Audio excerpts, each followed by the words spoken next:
तुमको रेक्टेंगल का फार्मूला बता चुका हूँ, जो कि रेक्टेंगल का फार्मूला होता है, मान लो ये तुम्हारा यल है और ये तुम्हारा है बी, तो इसका फार्मूला होता है यल इंटू बी, जो कि एरिया बताता है रेक्टेंगल का।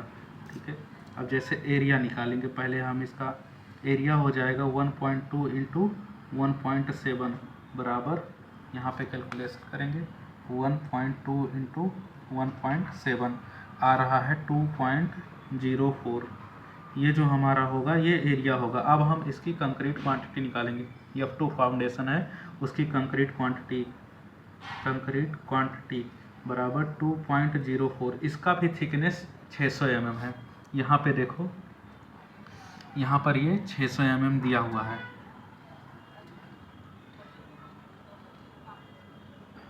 600 mm दिया हुआ है। अब हम इसकी कंक्रीट क्वांटिटी निकाल लेंगे, गुड़े यहाँ पे इसके थिकनेस से गुणा कर देंगे, जो भी आएगा वो इसका कंक्रीट क्वांटिटी हो जाएगा। इसका कंक्रीट क्वांटिटी आ रहा है 1.224 मीटर क्यूब। अब हमको ये देखना है इस वाले प्लान में इसका कितना फुटिंग है, F2 प्लान का कितना फुटिंग है। F2 प्लान का फुटिंग देखें तो 1 ये 2 3 4 5, उसके बाद ये F1 का है 5 इधर और 5 इधर 10।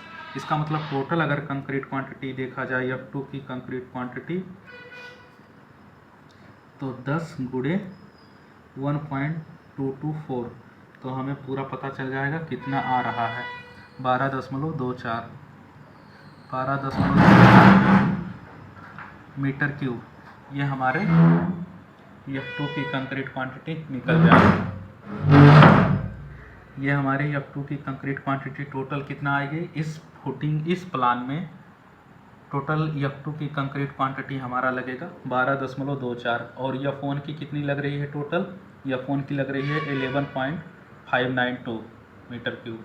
अब इसी तरह हम F3 का निकालेंगे, F3 की कंक्रीट क्वांटिटी निकालेंगे। F3 का पहले प्लान हम लोग देखते हैं, यहाँ पे है F3 का प्लान। F3 के प्लान जो है वो F3 का हम प्लान बना देते हैं। इसमें ये है 1 मीटर बाई 1700, ये हमारा F3 का प्लान है। इसका भी एरिया रेक्टेंगल की तरह निकलेगा।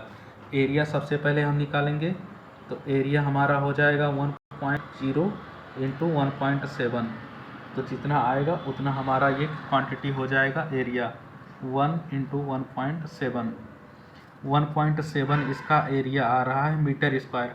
अब हम इसकी कंक्रीट क्वांटिटी निकालेंगे, कंक्रीट क्वांटिटी निकाल रहे हैं तो 1.7, इसका भी थिकनेस F3 प्लान का भी थिकनेस सेम है 600 mm है, तो इसका भी 600 mm है। इसका भी हम लोग 600 mm के हिसाब से गुणा कर देंगे, तो हमको निकल जाएगा कंक्रीट क्वांटिटी इसकी भी गुणे 0.6 है, 1.7 आया, उसके बाद 0.6 से गुणा कर दिए तो आएगा 1.02 मीटर क्यूब। अब हम देखते हैं F3 के कितने फुटिंग है इस प्लान में। F3 के टोटल फुटिंग है, इसमें एक इधर है सेंटर पे और एक इधर है, टोटल 2 हैं। तो इसका हम 2 से गुणा कर देंगे तो हमको टोटल कंक्रीट क्वांटिटी निकल जाएगी F3 की टोटल कंक्रीट क्वांटिटी बराबर 1.02 इंटू 2 बराबर 1.02 इंटू 2 कर देंगे तो ये आ रहा है 2.04 मीटर क्यूब। अब हम टोटल कंक्रीट की क्वांटिटी देख लेंगे फुटिंग में कितना लग रहा है। इसके लिए हम क्या करेंगे, F1 का टोटल क्वांटिटी जोड़ेंगे, टोटल फुटिंग कंक्रीट क्वांटिटी। सबसे पहले F1 का कंक्रीट क्वांटिटी जोड़ रहे हैं 11.592। उसके बाद हम F2 का जोड़ रहे हैं। F2 का हमारा टोटल कंक्रीट क्वांटिटी आया है 12.24। उसके बाद F3 का जोड़ेंगे, F3 का हमारा आया है 2.04।